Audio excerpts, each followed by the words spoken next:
用苏州话为大家演唱《青城山下白素贞》。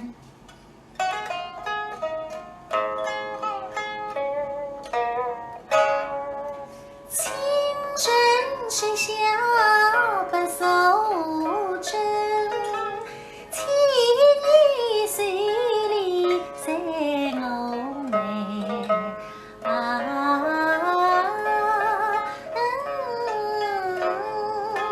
千里水里三峨眉。让党就乱切掉的树，构成犯罪嘅，依法从严追究刑事责任。四，犯恶意编造目前规定。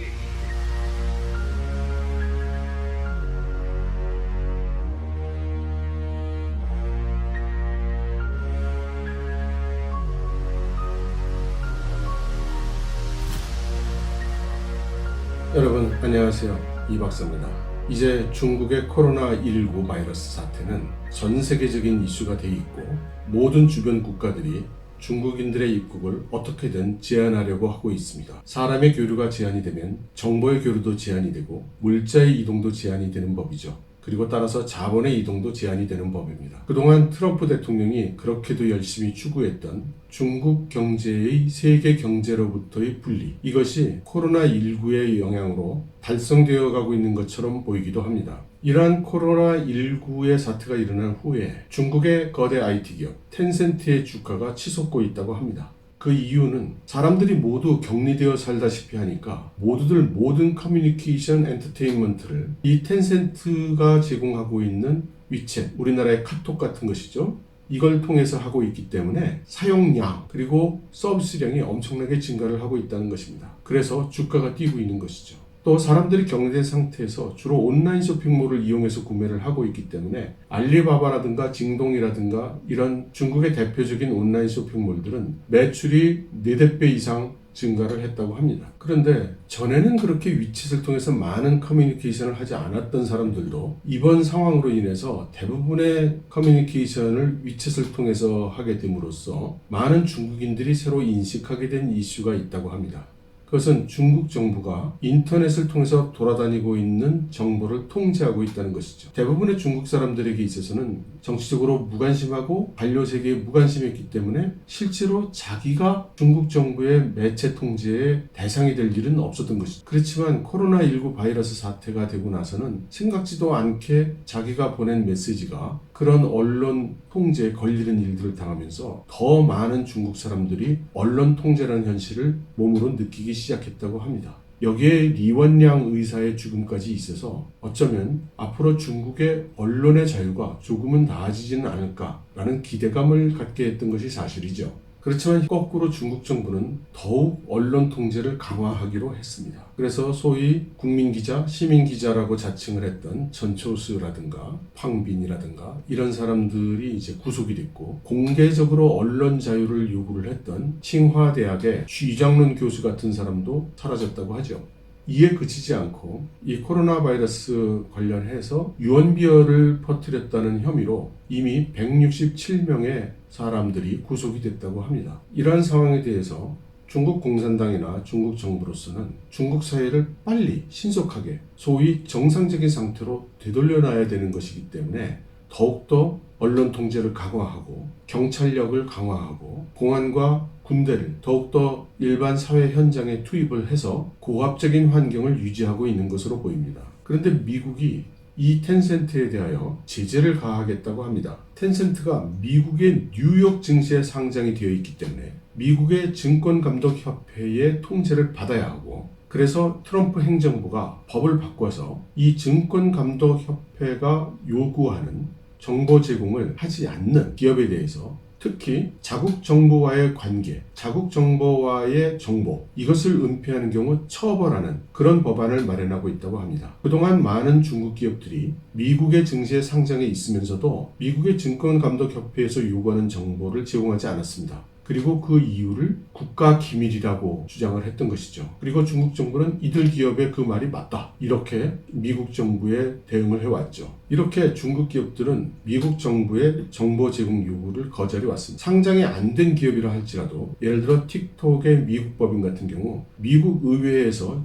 청문회에 참석하라는 요청이 있었지만 결국은 거절한 바도 있었죠. 만일 트럼프 행정부가 추진 중인 이 법안 수정이 이루어질 경우에 앞으로 중국 기업들은 미국에서 상장하기가 어려워지거나 사실상 불가능해질 것으로 보입니다. 그리고 이미 상장한 기업들도 상장 폐지가 될 가능성이 크고, 상장 폐지가 되지 않는다 하더라도 주가는 곤두박질 칠 것이 틀림없죠. 그리고 사실 중국 기업들도 그것을 예상하고 있었죠. 그래서 텐센트는 뉴욕 증시에만 상장하지를 않고 홍콩 증시에도 상장을 하고 있죠. 알리바바도 수개월 전에 홍콩 증시에도 상장을 하는 그런 대비책을 취해 놓았죠. 그렇지만 미국의 입장은 이러한 중국 기업의 주식에 대한 가치를 인정하지 않겠다는 것으로 미국 기업이나 미국의 금융기관이 이들 중국 기업들에 대한 주식이나 채권을 보유하지 못하게 할 것으로 보입니다. 그렇게 되면 사실상 중국 기업들은 중국 내에서 상장을 하거나 홍콩 증시에서 상장을 해야 되는데, 이제까지는 달리 서방 세계의 금융기관들이 이들 중국 기업의 주식들에 대해 관심을 보이지 않을 것이기 때문에 사실상 홍콩에서의 상장도 유명무실하게 될 가능성이 높다고 하겠습니다. 그리고 중국 내에 상장하는 것은 더 큰 리스크가 있다고 하겠는데요. 왜냐하면 이들 대부분의 대형 중국 기업들은 상장 전에 투자를 받아왔고, 그리고 이 투자를 한 기업들의 대부분이 또 외국 자본이기 때문입니다. 예를 들어 소프트뱅크라든가 골드만삭스라든가 이런 서방 세계의 대형 금융회사들의 투자를 받아왔던 것이죠. 그런데 이 외국 자본들은 투자했던 회사가 상장을 하고 나면 그 시세 차익을 실현하고 익짓을 해야 합니다. 그런데 지금 같은 상황이 전개된다면 본인들이 투자한 돈만큼의 외환을 중국에서 바꿔서 가지고 나갈 가능성이 불투명합니다. 지금 현재 중국의 외환 보유고로 본다면, 예를 들어 알리바바와 같은 규모의 상장이 이루어진다면 만약 수천억 달러를 시세 차익을 실현하고 그 외환을 회수해 간다면 중국 정부는 외환 보유고 관리에 큰 낭패를 겪게 되는 것이죠. 그래서 그 시세 차익에 해당되는 외환을 제공하지 못할 가능성이 크고, 그렇다면 앞으로는 중국 기업에 투자하는 외국 자본이 없어지게 될 것입니다. 여기에 다시 미국은 화웨이, 멍한조우에 대한 기소를 기존의 혐의에 또 다른 혐의까지 추가해서 진행을 하고 있고, 덧붙여서 화웨이에 대한 여러 가지 제재를 가하고 있죠. 그렇지만 화웨이에 대한 제재가 그렇게 쉽지는 않았습니다. 먼저 화웨이의 물건을 팔고 있는 미국 자국 기업들의 원망이 많이 쏟아져 나왔었고, 그리고 화웨이의 5G를 채택하지 말라는 미국의 강력한 요구에도 불구하고 영국이나 독일 등 유럽 각국은 매우 수동적인 자세를 보여왔습니다. 영국 같은 경우에는 이미 선행 투자된 소위 비핵심 네트워크 분야에 한정된 화웨이의 5G 설비에 대해서 당시 새로 선출되는 총리가 결정하도록 했었는데, 총리로 피선된 보리스 존슨은 기존 투자를 인정하는 그런 조치를 취했죠. 그래서 부분적이긴 하지만 영국에는 화웨이의 5G 네트워크 설비가 들어가게 되었습니다. 독일의 메르켈 총리도 화웨이의 설비를 배제하는 데 있어서 매우 소극적이죠. 사실 그 근본적인 이유는 이들 유럽 국가 입장에서는 화웨이가 백도어를 통해서 도청이나 감청을 할 수 있는 가능성에 대한 우려도 없는 것은 아니겠지만,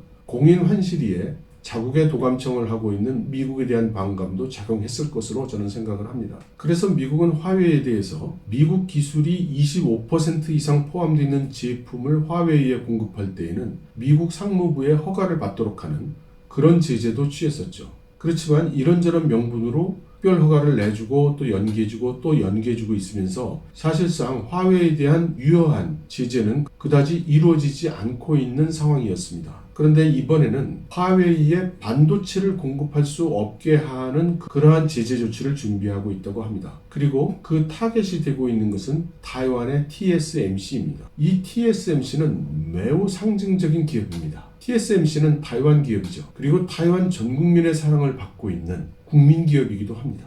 그런데 TSMC 지분의 80% 정도는 미국 자본이라고 합니다. 그러면 어떤 시각에서 보면 TSMC는 미국 기업이라고 생각할 수도 있는 것이죠. 그리고 TSMC는 미국 방송의 1급 협력사입니다. 그래서 TSMC는 미국 국방성의 정보 인가 등급 1등급을 받고 있죠. 우리나라의 삼성이나 SK나 LG도 이 등급을 갖고 있지 못합니다. 그만큼 미국 정부의 TSMC에 대한 신뢰가 있다고 봐야 되겠죠. 그렇지만 중국이 미국에 대항해서 개발하고 있는 자체 반도체, 이들 메이드 인 차이나 반도체, 특히 첨단 반도체의 경우는 거의 대부분 설계 단계에서부터 TSMC의 지원을 받았고 생산은 TSMC밖에는 할 수 없는 그런 상황이죠. 많은 한국 분들이 TSMC를 마치 무슨 반도체 하청 공장 같은 정도의 개념으로 이렇게 말씀하시는 분이 많은데, 삼성이 TSMC의 반도체 생산 기술을 따라가지 못해서 TSMC의 전문가들을 초빙해서 배운 적도 있었다는 것을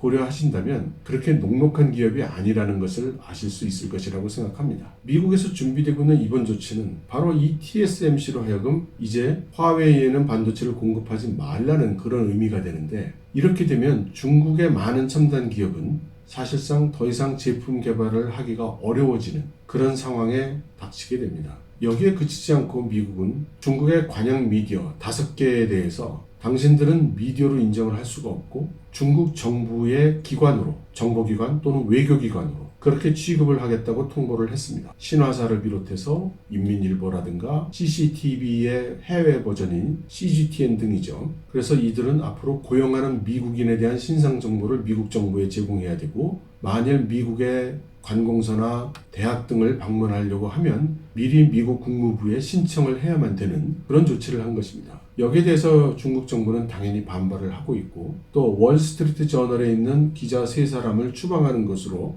불쾌감 표시를 했습니다. 이러한 미국의 일련의 움직임을 보면 지난 2월 10일에 USTR이 개발도상국 리스트에서 우리나라는 물론이고 중국과 인도를 배제한 것은 사실 의미심장한 것이었죠. 트럼프 대통령은 WTO에 대해서 지속적으로 중국의 개발도상국 지위를 인정하지 말 것을 요구해 왔고, WTO가 어떤 조치를 취하든 미국은 중국에 대해서 더 이상 개발도상 국가의 혜택을 주지 않을 것임을 행동으로 옮긴 것이죠. 제1단계 미중 무역 협상이 체결되고 나서 중국이 코로나19 바이러스 사태로 고통받고 있는 동안 미국이 잠시 숨통을 놓아주는 듯하다가 이제 다시 두 번째로 파상적인 공격을 가하고 있다고 생각할 수 있을 것 같습니다. 여기에 대해서 중국이 효과적인 대응을 할 수 있을까요? 어떤 극복 방법이 있을까요?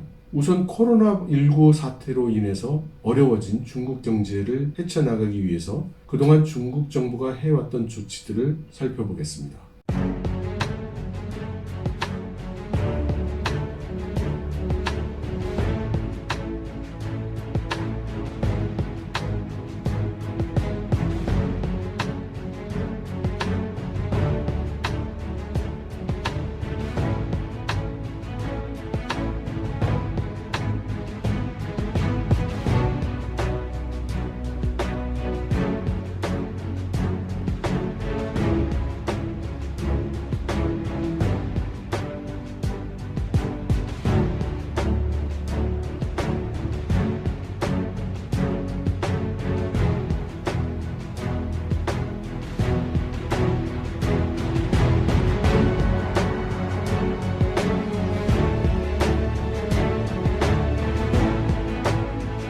이러한 조치들을 통해서 중국 정부는 가까스로 중국의 주식시장을 궤도에 다시 올려놓을 수가 있었습니다. 그렇지만 많은 투자가들이 언제 무너질지 모르는 국면으로 보고 있죠. 이 상황에서 미국 정부가 하나씩 다시 파상적인 공격을 시작하고 있는 것입니다. 그리고 지금 미국의 공격은 숨통을 끊는 그런 치명적인 공격을 가하는 것이 아니고 잽인지 스트레이트인지 알 수 없는 중간 정도의 펀치를 아웃복싱을 하면서 하나씩 던지고 있는 그런 형국처럼 보입니다. 그동안 국제적인 어떤 갈등이 있을 때 시간을 끌고 지인을 빼는 것은 중국의 끼인 줄 알았는데, 이번 미국의 트럼프 정부가 중국에 하는 것을 보고 있으면 중국 정부의 인내심이 어디까지, 중국 정부가 어디까지 견딜 수 있는지, 마치 고양이가 쥐 놀리듯이 최후의 젖먹은 힘까지 내도록 그렇게 만들겠다는 그런 모습처럼도 보여서 중국 정부가 불쌍하게 느껴지기까지 합니다. 중국 정부 입장에서는 구덩이를 하나 빠져나오면 앞에 더 큰 구덩이가 있고 산을 하나 넘고 나면 더 큰 산이 버티고 있는,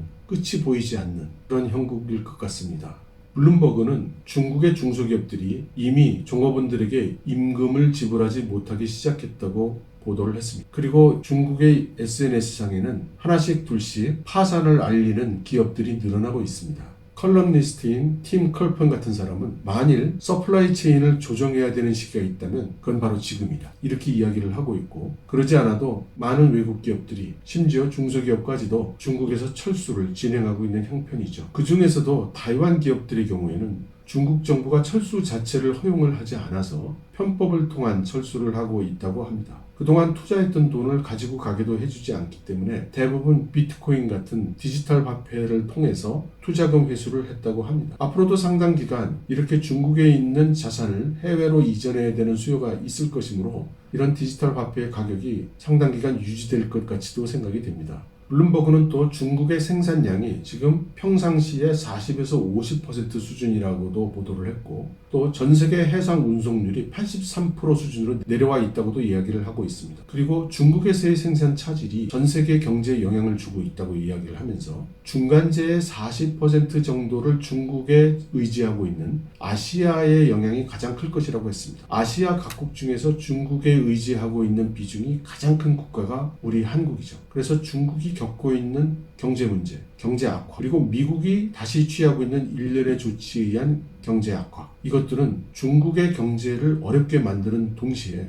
우리나라 경제에도 더 나쁜 영향을 줄 것으로 생각이 됩니다. 그러면 과연 중국 정부가 이에 대한 극복 방안이 있을까요? 저는 모르겠습니다. 어떤 구체적인 정책이 있을까요? 지금까지 써놓은 정책도 하나하나가 엄청난 정책들인데 여기서 무슨 정책을 얼마나 더 할 수 있을지 저는 잘 모르겠습니다. 그렇지만 여러분들께 한 가지는 말씀드릴 수 있을 것 같습니다. 이것은 절대 경기 순환의 일시적 현상이 아니라 영원히 앞으로의 상황을 바꾸는 그런 구조적인 변화라는 점이죠. 결국 우리나라도 일시적인 대응으로는 해결할 수 없다고 보아야 하고, 근본적이고 구조적인 변화를 고려한 대응 전략을 내지 않으면 안 되는 것이 아닌가, 이런 생각이 듭니다. 여러분 감사합니다.